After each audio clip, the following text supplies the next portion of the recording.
चाय पत्ता खंड खीर मक्खन मिये रांझे दे पास ले आउंदी हथी अपने रांझे नू हीर जट्टी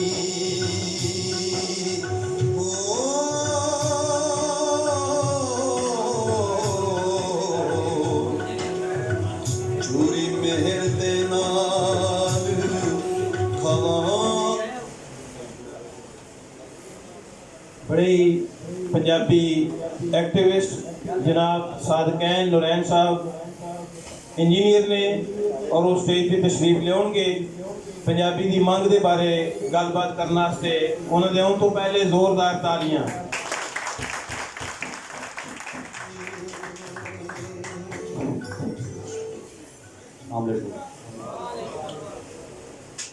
अच्छा, अपनी गलबात का आगाज मैं उस्ताद नामन साहब से शेयर न कराँगा कि उर्दू का मैं दो की नाही, उर्दू का मैं दो की नाही ते दुश्मन नहीं अंग्रेजी का पुछ दिओ मेरे दिल की बोली कि हाँ जी हाँ पंजाबी है, जी हाँ पंजाबी।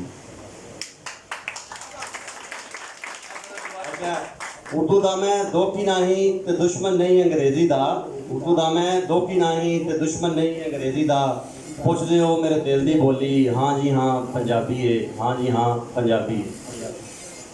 अच्छा, स्टूडेंट बैठे ने ते अक्सरीयत जी मैं पिछले काफ़ी घट हुए ने उन्होंने कई साल तो हो रहे हैं मैं नोट करना जोड़े आते हैं उन्होंने बेसिकली पता नहीं होंगे मकसद कि उन्होंने आने का मकसद की है या असी साडा विजन की है, असी चाह कि रहे हैं एक घट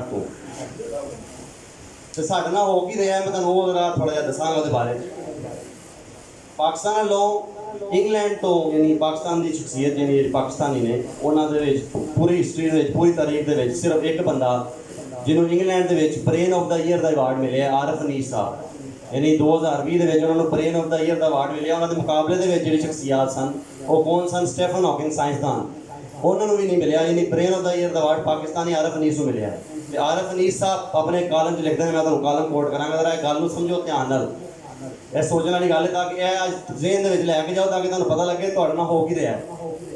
तो ब्रेन ऑफ द शख्सियत यानी ब्रेन ऑफ द ईयर जी शख्सियत ने आरिफ अनीस साहब वो लिखते हैं कि मैं 40 मुल्कों में फिरे हाँ, 40 मुल्कों के मैं वज़ीर आज़म मुख्तलिफ नवाज शरीफ अपना उस तो पहले जो इमरान अपना मुशर्रफ इमरान खान सारे मैं रहा।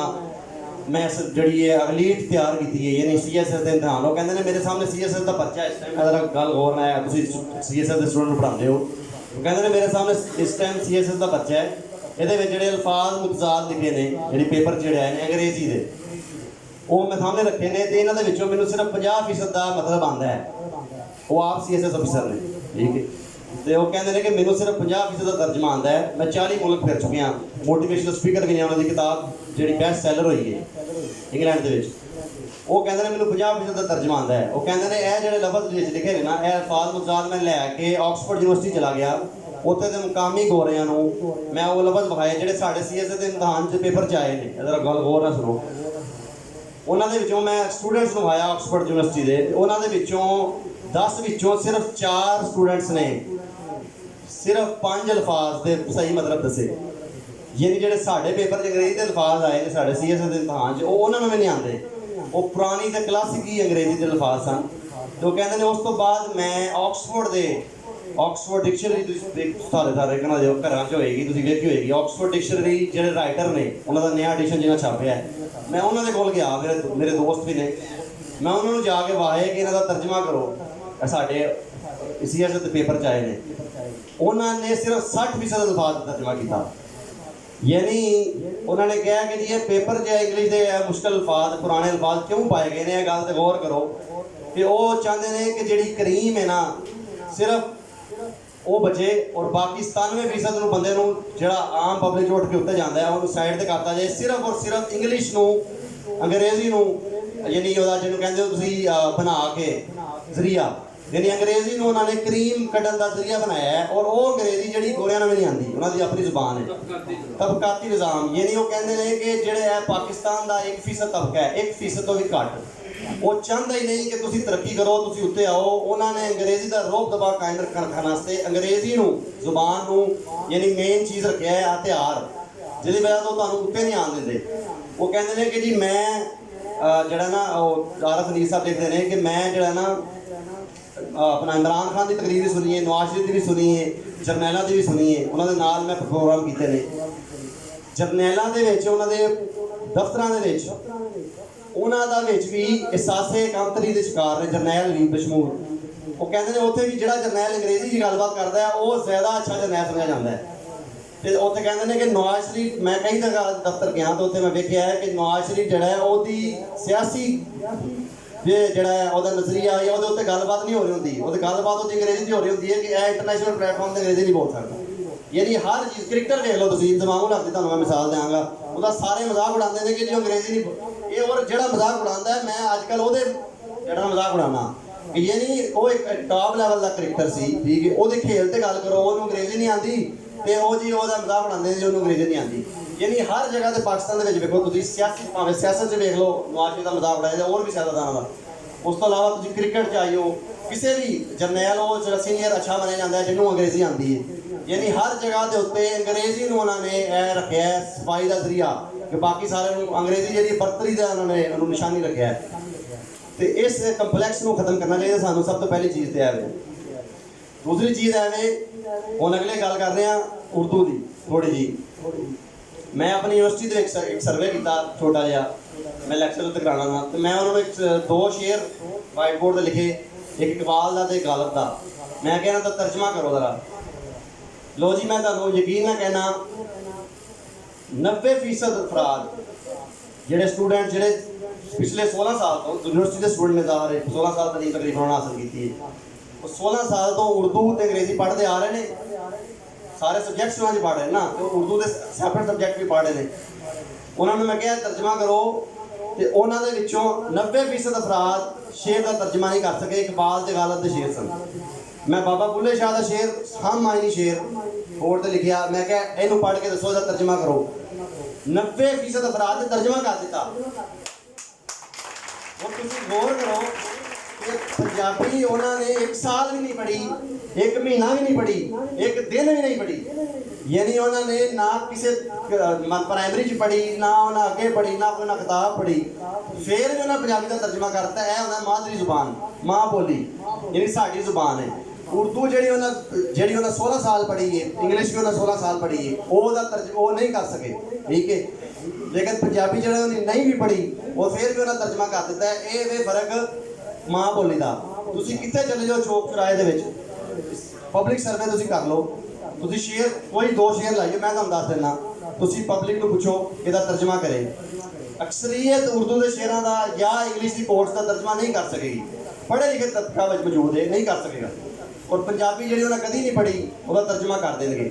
ਇਸ ਲਈ ਇਹ ਸਾਡੀ 2 ਮੰਗਾਂ ਨੇ ਮੇਨ, ਇਹ ਗੱਲ ਗੌਰ ਕਰਨ ਦੀ। ਇੱਕ ਤੇ ਸਾਨੂੰ ਸਭ ਤੋਂ ਪਹਿਲੀ ਮਰਹਲਾਵਾਰ ਚੀਜ਼ ਹੁੰਦੀ ਹੈ। ਪਹਿਲੀ ਤੇ ਮੰਗ ਸਾਡੀ ਹੈ ਕਿ ਪੰਜਾਬੀ ਨੂੰ ਪ੍ਰਾਇਮਰੀ ਤੱਕ ਲਾਜ਼ਮੀ, ਪ੍ਰਾਇਮਰੀ ਤੋਂ ਲੈ ਕੇ ਲਾਜ਼ਮੀ ਮਜ਼ਮੂਨ ਕਰਾ ਦਿੱਤਾ ਜਾਏ। ਦੂਜੀ ਜਿਹੜੀ ਅਗਲਾ ਮਰਲਾ ਹੈ ਉਹ ਬਾਅਦ ਦਾ ਮਰਲਾ ਹੈ, ਲੇਕਿਨ ਸਾਡੀ ਉਹ ਵੀ ਮੰਗ ਹਲੇ ਹੀ ਹੈ। ਮੈਂ ਤਾਂ ਖਾਸ ਤੌਰ ਤੇ ਗੱਲ ਕਰਨਾ, ਬਾਕੀ ਕਰਦੇ ਨੇ ਕਿ ਨਹੀਂ, ਕਿ ਸਾਰੇ ਸਬਜੈਕਟਸ ਨੂੰ ਪੰਜਾਬੀ ਦੇ ਵਿੱਚ ਟ੍ਰਾਂਸਲੇਟ ਕੀਤਾ ਜਾਏ। ਫਿਜ਼ਿਕਸ, ਕੈਮਿਸਟਰੀ, ਬਾਇਓ ਪੰਜਾਬੀ ਦੇ ਵਿੱਚ ਪੜ੍ਹਾਇਆ ਜਾਏ, ਮੁਕਾਮੀ ਜ਼ੁਬਾਨ। ਪੂਰੀ ਦੁਨੀਆ ਦੇ ਵਿੱਚ ਅਕਸਰੀਅਤ ਦੀ ਜ਼ੁਬਾਨ ਦੇ ਵਿੱਚ ਤਾਲੀਮ ਦਿੱਤੀ ਜਾਂਦੀ ਹੈ। ਤੁਸੀਂ ਚਾਈਨਾ ਦੀ ਮਿਸਾਲ ਲੈ ਲਓ, ਦੁਨੀਆ ਦੇ ਵਿੱਚ ਨੰਬਰ 1 ਪਾਸਪੋਰਟ ਇਸ ਟਾਈਮ, ਪਾਸਪੋਰਟ ਅਗਰ ਤੁਸੀਂ ਸਰਚ ਕਰੋ, ਤੁਸੀਂ ਸਾਰੇ ਪੜ੍ਹੇ ਲਿਖੇ ਸਟੂਡੈਂਟ ਬੈਠੇ ਹੋ, ਨੰਬਰ 1 ਜਿਹੜਾ ਪਾਸਪੋਰਟ ਹੈ ਪੂਰੀ ਦੁਨੀਆ 'ਚ ਜਾਪਾਨ ਦਾ ਹੈ। ਜਿਹੜੀ ਸਭ ਤੋਂ ਜ਼ਿਆਦਾ ਬੁੱਕਤ ਪਾਸਪੋਰਟ ਦੀ ਜਾਪਾਨ ਦੀ ਹੈ। ਜਾਪਾਨੀਆਂ ਨੇ ਕਦੀ ਆਪਣੀ ਜ਼ੁਬਾਨ ਨਹੀਂ ਛੱਡੀ। ਉਹਨਾਂ ਦੇ ਅੱਜ ਵੀ ਜਿਹੜੇ ਪ੍ਰੋਡਕਟ ਆਉਂਦੇ ਨੇ ਉਹਦੇ ਪਿੱਛੇ ਜਾਪਾਨੀ ਜ਼ੁਬਾਨ ਲਿਖੀ ਹੁੰਦੀ ਹੈ। ਕਦੀ ਵੀ ਉਹਨਾਂ ਦੀ ਕਿਸੇ ਪ੍ਰੋਡਕਟ ਦੇ ਪਿੱਛੇ ਇੰਗਲਿਸ਼ ਮੈਂ ਲਿਖੀ ਨਹੀਂ ਵੇਖੀ। ਉਹਨਾਂ ਦੀ ਐਪਲੀਕੇਸ਼ਨਸ ਵੇਖ ਲਓ ਤੁਸੀਂ ਪਲੇ ਸਟੋਰ ਤੇ, ਜਾਪਾਨੀ ਲੈਂਗੁਏਜ, ਜਾਪਾਨੀ ਜ਼ੁਬਾਨ 'ਚ ਹੋਣਗੀਆਂ। ਯਾਨੀ ਆਪਣੀ ਅਕਸਰੀਅਤ ਦੀ ਜ਼ੁਬਾਨ 'ਚ ਤਾਲੀਮ ਦਿੰਦੇ ਨੇ। ਪਾਕਿਸਤਾਨ ਦੇ ਵਿੱਚ ਅਕਸਰੀਅਤ ਦੀ ਜ਼ੁਬਾਨ ਪੰਜਾਬੀ ਹੈ। ਮੈਂ ਇਸ ਤੋਂ ਇੱਕ ਮਰਲਾ ਹੋਰ ਉੱਤੇ ਜਾਣਾ। ਮੈਂ ਨਹੀਂ ਕਹਿੰਦਾ ਕਿ ਜੀ ਤੁਸੀਂ ਪੰਜਾਬੀ ਨੂੰ ਹੀ ਸਾਰੇ ਮੁਲਕ 'ਚ ਨਾਫਜ਼ ਕਰ ਦਿਓ। ਅਸੂਲਨ ਵੇਖਿਆ ਜਾਏਗਾ ਪੂਰੀ ਦੁਨੀਆ ਦੇ ਹਿਸਾਬ ਨਾਲ, ਅਸੂਲ ਇਹ ਹੀ ਬਣਦਾ ਹੈ ਕਿ ਅਕਸਰੀਅਤ ਦੀ ਜ਼ੁਬਾਨ ਹੀ ਨਾਫਜ਼ ਹੁੰਦੀ ਹੈ। ਲੇਕਿਨ ਮੈਂ ਇਸ ਤੋਂ ਇੱਕ ਮਰਲਾ ਹੋਰ ਉੱਤੇ ਜਾਣਾ ਤਾਂ ਕਿ ਕੋਈ ਲਸਾਨੀ ਗੱਲ ਨਾ ਕਰੇ, ਕੋਈ ਇਹ ਨਾ ਕਹੇ ਕਿ ਪੰਜਾਬੀ ਪੂਰੇ ਨੇ, ਸਾਡੀ ਗੱਲ ਨਹੀਂ ਕਰ ਰਹੇ। ਮੈਂ ਇਸ ਤੋਂ ਇੱਕ ਮਰਲਾ ਹੋਰ ਉੱਤੇ ਜਾਣਾ। ਮੈਂ ਕਹਿੰਦਾ ਜਿਹੜੀ 4 ਵੱਡੀ ਮੁਕਾਮੀ, ਜਿਹੜੀ 4 ਵੱਡੀ ਮਾਦਰੀ ਜ਼ੁਬਾਨਾਂ ਨੇ, ਪਸ਼ਤੋ, ਬਲੋਚੀ, ਸਿੰਧੀ ਤੇ ਪੰਜਾਬੀ, ਇਹਨਾਂ ਦੇ ਵਿੱਚ ਹੀ ਤਾਲੀਮ ਦਿੱਤੀ ਜਾਏ।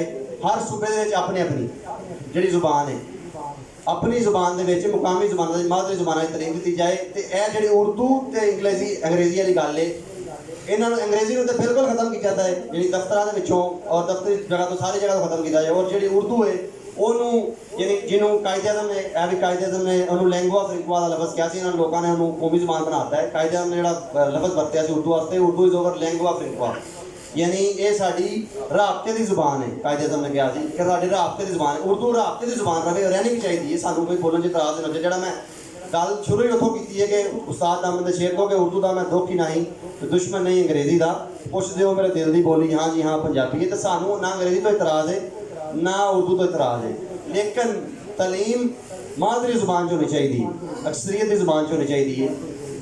ਤੇ ਮੈਂ ਚੰਦ ਗੱਲਾਂ ਹੋਰ ਅਰਜ਼ ਕਰਾਂਗਾ, ਉਸ ਤੋਂ ਬਾਅਦ ਤੁਹਾਡੇ ਕੋਲ ਜ਼ਿਆਦਾ ਚਾਹਾਂਗਾ ਮੁਖਤਸਰ ਜੀਆਂ। ਇੱਕ ਵੱਡੇ ਰਾਈਟਰ ਤੇ ਨਕਾਦ ਨੇ 20 ਤੋਂ ਜ਼ਿਆਦਾ ਕਿਤਾਬਾਂ ਲਿਖ ਚੁੱਕੇ ਨੇ, ਉਹਨਾਂ ਦੇ ਨਾਲ ਮੇਰੀ ਇੱਕ ਦਫਾ ਗੱਲਬਾਤ ਹੋ ਰਹੀ ਸੀ। तो मैंने कहते हैं कि ਜਿਹੜੇ पंजाबी तरीक के लोग ने यार ये बिला वजह लगे ने, ये हले तक तो उर्दू का कोर्ट वालों आर्डर जारी होया कि इन्हों नाफज करो, वो नहीं नाफज हो सके सही तरीके नाल अंग्रेजी हट के ते पंजाबी दी गल कर रहे हैं। तो मैं कहते हैं जी पंजाबी की एक मजमून रखने नाल सानू पंजाबी आ जाएगी। तो मैं उन्होंने को काउंटर सवाल किया, ये सवाल तुहाडे कोल कोई गल करे ना, तुहानू घर दे बंदे जां तुहाडा यार दोस्त गल करनगे पिता ये किवें नाफज होएगी या क्यों नाफज करिए इहदे नाल की एक लफ्ज़ मजमून रखे ना पंजाबी, उन्होंने यह गल करना पूछना तो फिर देखना उन्होंने की जवाब होता है, सारे चुप कर जाएंगे।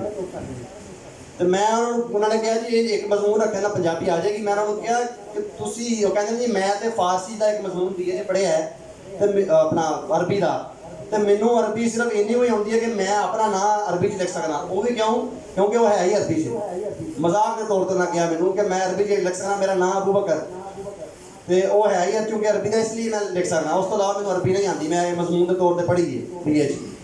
तो मैं उन्होंने कहा कि देखो बाबा बुल्ले शाह तो मैं शेर लिखा पढ़ लोगे, उन्होंने कहा पढ़ लाँगे।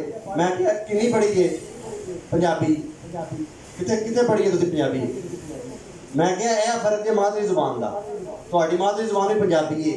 मैं क्या तुम 20 साल तो अपने सारे दौर के किताबां भी लिखियां ने राइटर हो, तुम 20 साल तो उर्दू तो इंग्लिश पढ़ रहे हो, उन्होंने भी किताबां लिखियां ने, उस तो छड्ड के तुम 2 साल भी पंजाबी पढ़ी होती जिन्ना को तुम उन्होंने मेहनत की है, उस तो अद्धी तो भी अद्धी मेहनत पंजाबी ने की होती। मैं क्या तुहाडी मार्केट के 5 किताबां होंदियां पंजाबी दियां जिन्ना तुसीं उर्दू च लिखिया है, उस तो ज़्यादा तुहाडा काम पंजाबी च होता, क्यों क्योंकि पंजाबी तुहाडी मादरी जुबान है। हुण अरबी तुहानूं क्यों नहीं आती क्योंकि तुहाडी मादरी जुबान नहीं, यही गल तुहाडी उर्दू ते अंग्रेजी वाली है कि तुहानूं वो नहीं आती। मैं क्या पाकिस्तान 70 साल तो उर्दू ते अंग्रेजी ते चल रहा है ना साडा सिस्टम, साडी शरह ख्वानदगी दे विच हर साल 1% भी इजाफा होंदा ते हुण शरह ख्वानदगी साडी 70% होनी चाहिए सी, जिहड़ी 50% तो भी घट है। हले 50% च भी वो कहते हैं जिहड़ा अपना नाम लिख लैंदा है, यानी तलीमी निज़ाम का साडा सब तो बड़ा फेलियर है कि साडी अक्सरीत की जुबान तलीम नहीं दी जाती। तो मैं उस्ताद दामन साहब के चंद शेरा तो अपनी गल का इख्तिताम करांगा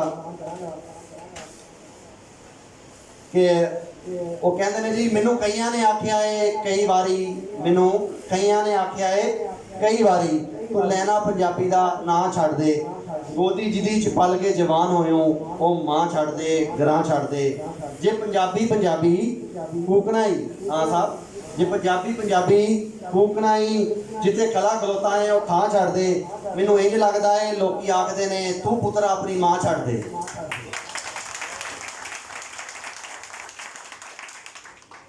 पंजाबी जिहड़े पंजाबी नहीं बोलते उन्होंने बारे भी उस्ताद दामन ने गल की है, तो वो मैं अपनी गल का इख्तिताम करांगा। वो कहते हैं पिंजरे विच मैं पिंजरे विच एक तोते नूं मैं पुछया तेरी जिंदगी विच जिंदान बन दे, पिंजरे विच एक तोते नूं मैं पुछया तेरी जिंदगी विच जिंदान बन दे,